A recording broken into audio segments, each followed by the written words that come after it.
Good morning everyone, welcome to my YouTube channel. हम पढ़ रहे हैं दज्जाल एक फितना। आज का हमारा टॉपिक है ईसाई पादरी, यहूदी रब्बी और मुसलमान मुल्ला।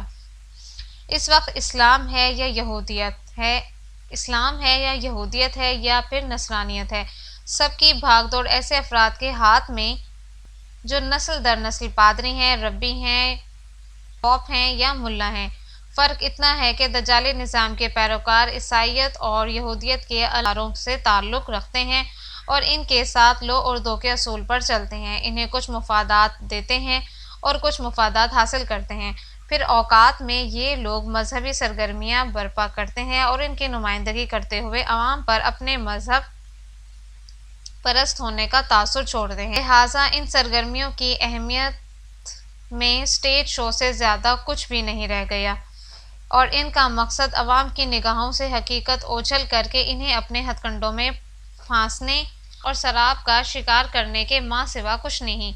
ये भी निज़ाम दज्जाल के नुमाइंदे हैं। फितरी तौर मुसलमानों, यहूदियों और ईसाइयों के मजहबी रहनुमाओं में से कुछ ऐसे भी हैं अमले सालिया के हामिल और अल्लाह की इबादत करने वाले हैं। लेकिन अगर ये लोग अपने अंबिया के तर्ज हयात का मुताला करने की ज़रा सी जहमत गवारा कर लें तो इनको इल्म हो जाएगा कि इन अंबिया में से किसी एक नबी ने भी पादरियत, रबियत या मुल्कियत को अल्लाह ताला की तरफ जाने के लिए ज़रूरी करार नहीं दिया। अल्लाह के साथ बंदे का मामला है और हर बंदा अल्लाह के सामने जवाबदेह है। इसमें किसी तीसरे फ़र्द के राब्ते या सिफारिश की ज़रूरत नहीं। तमाम ज़िंदगी में जो सबसे बड़ा और नज़दीकी रिश्ता है वो अल्लाह और इसके बंदे के दरमियान है। वो लोग जो इस्लाम के मुताबिक ज़िंदगी बसर करते हैं इस बात को अच्छी तरह समझते हैं। अल्लाह की तरफ जहाँ तक रहनुमाई का सवाल है तो इसके लिए इस वक्त सिर्फ़ और सिर्फ आप सल्लल्लाहु अलैहि वसल्लम की तालीमात और कुरान रूह ज़मीन पर अपनी असली हालत में मौजूद है या फिर वो औलिया अल्लाह जिन्हें ये तालीमात सीना बसीना मुंतकिल होती रही हैं। साबका अलहामी कुतुब और तहरीफ। आप हिंदुओं के साधुओं के ज़रिए, ईसाइयों और यहूदियों के सेंट रबी के ज़रिए या मुसलमानों के बेअमल रहबरों के ज़रिए अल्लाह को नहीं पहचान सकते, क्योंकि अल्लाह को तो बस वही पहचान सकता है जिसे अल्लाह खुद तौफीक अता फरमाता है और अल्लाह उसे तौफीक अता फरमाता है जो इसके रसूलों के तरीके पर चलता है। आप सल्लल्लाहु अलैहि वसल्लम से पहले जितने भी अंबिया कराम आए उनकी तालीमात और सीरत या तो खो गई या फिर इनमें बहुत सी तब्दीलियाँ और तरमीम कर दी गईं।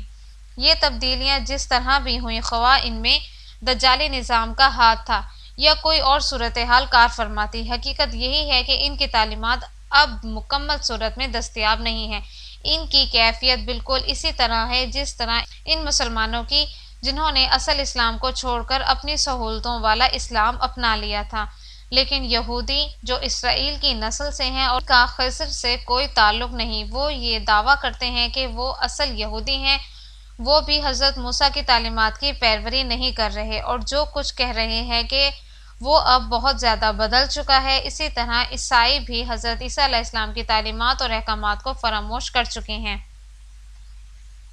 यहूद व नसरानी के अलहामी कुतब में माजी में रब्बी और पादरी बहुत सी तब्दीलियाँ कर चुके हैं। उन्होंने ये तब्दीलियाँ आलम कुफ्र को खुश करने और अपने दुनियावी माली फ़वाइद के लिए की थीं। यहूद की तौरात के तमाम नुस्खे ज़ाया कर दिए गए थे और इन लोगों ने इस किताब को दोबारा कागज़ पर मुंतकिल करने की कोशिश की।